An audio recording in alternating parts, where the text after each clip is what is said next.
Hello, hello! If you're looking to get a home pole for your pole training, then this video is for you. I've been asked a lot about my home pole in my videos, so today we're gonna dive into a hot topic, choosing the right pole finish. Whether you're a beginner or a seasoned pole dancer, choosing the right pole finish can make a big difference in your pole training or personal comfort even. So let's get started!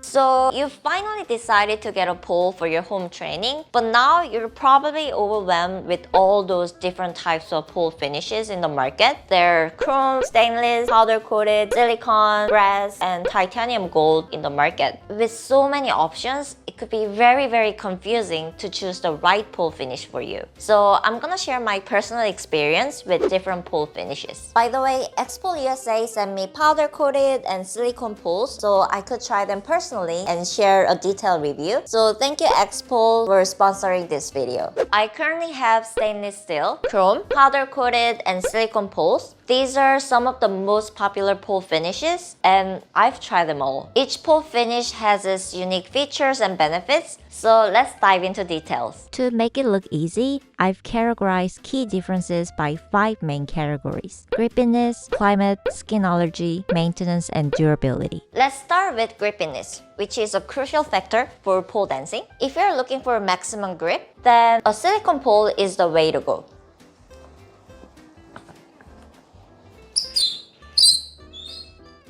Ouch!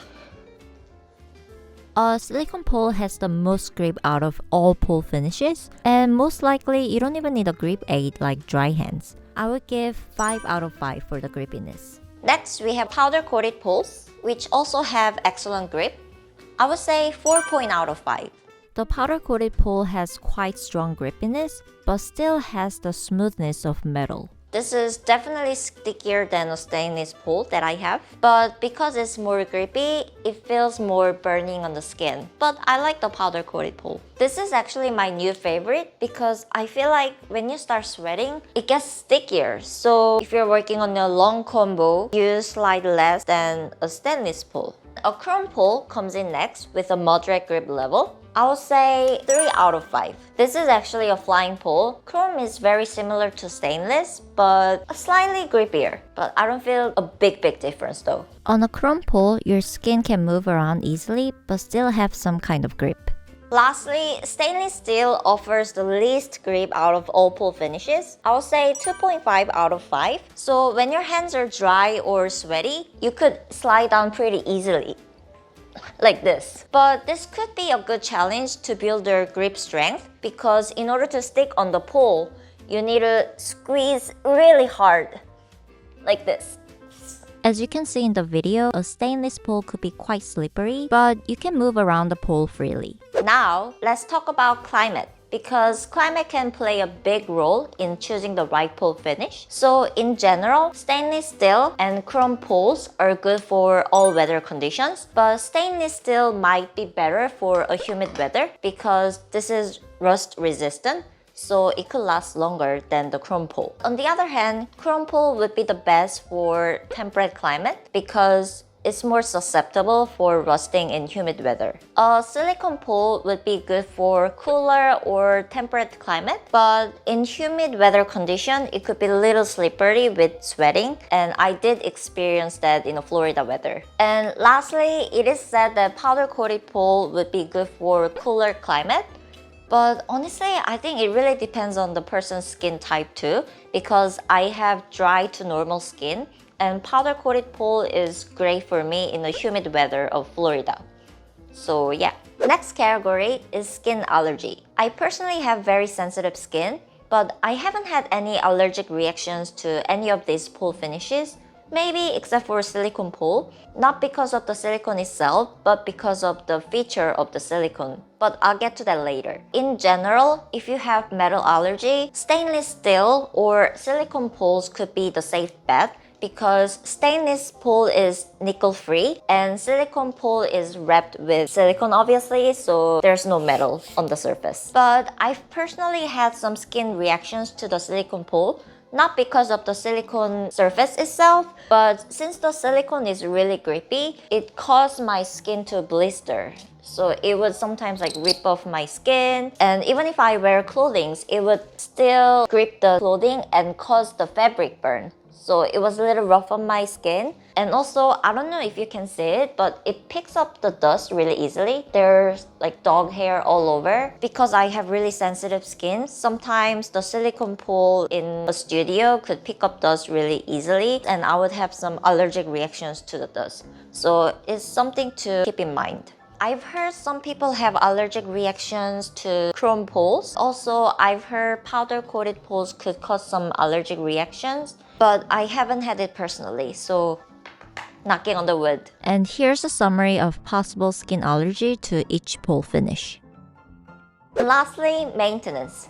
Maintenance is also an important consideration. This stainless steel pole requires relatively low maintenance. It doesn't tarnish or is very resistant to rusting. And also cleaning wise, you can just use rubbing alcohol and the rug, or you can also use a Windex, the window cleaner. I've had this stainless steel pole for 7 years now. It still looks in a good condition. I don't see too much visible scratches on the surface. And also one good thing about stainless pole is that the scratches can be polished. And the next chrome pole, similar to stainless steel pole, you can just clean it with rubbing alcohol or the Windex, the glass or window cleaner. But the thing about chrome pole is that the chrome material is coated on top of the metal pole core. So avoid wearing jewelry to prevent any scratches on the pole. Once there's some scratches, it could be susceptible to rusting in the humid weather. And the powder coated pole, I was researching online and people say use soapy water and avoid alcohol.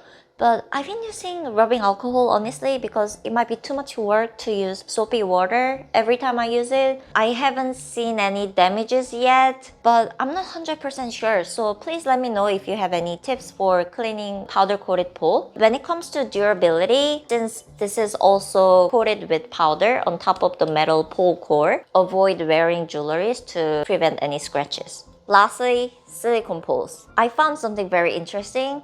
Because online, people say avoid using alcohol because alcohol can damage the silicone. So what was recommended was this sex toy cleaner, or should I say adult toy cleaner.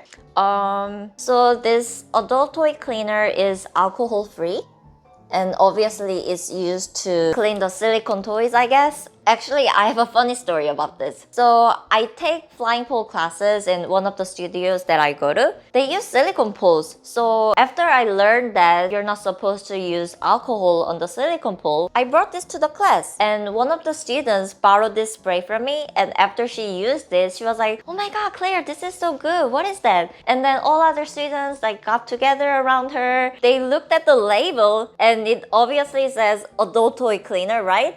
And immediately they gave me this like weird look. I had to explain like, "Oh, no, this is for cleaning the silicone pole." But I don't think they believed it, so my face ran super red. It was a little embarrassing, but you know, whatever. It's a little funny episode. So be careful when you bring this to the public.